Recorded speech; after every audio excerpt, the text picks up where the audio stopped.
ആവിയിൽ വേവിച്ചെടുക്കുന്ന നല്ല കിടിലൻ ഒരു പലഹാരത്തിൻ്റെ റെസിപ്പി ഉണ്ടല്ലോ.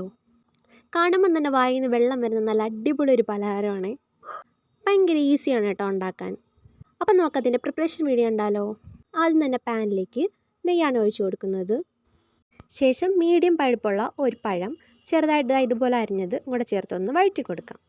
ഏത്തപ്പഴം ഇങ്ങനെ ഒന്നായി വരുമ്പോഴത്തേക്കും നമുക്ക് ഒരു കൈപ്പിടി തേങ്ങയും ഏലക്ക ചതച്ചതും കൂടെ ചേർത്ത് നന്നായിട്ടൊന്ന് ഇളക്കി മിക്സ് ചെയ്ത് നമുക്കൊന്ന് മാറ്റി വെക്കാം.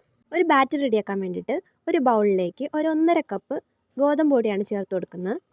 ടേസ്റ്റ് ഒന്ന് ബാലൻസ് ചെയ്യാൻ വേണ്ടിയിട്ട് കുറച്ച് ഉപ്പും ചേർത്ത് കൊടുക്കുന്നുണ്ട്.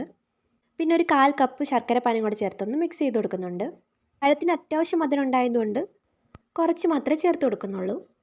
പിന്നെ കുറേശ്ശെ വെള്ളം ഒഴിച്ചു കൊടുത്ത് ഇങ്ങനത്തെ ഒരു ബാറ്ററാക്കി എടുക്കുന്നുണ്ട്.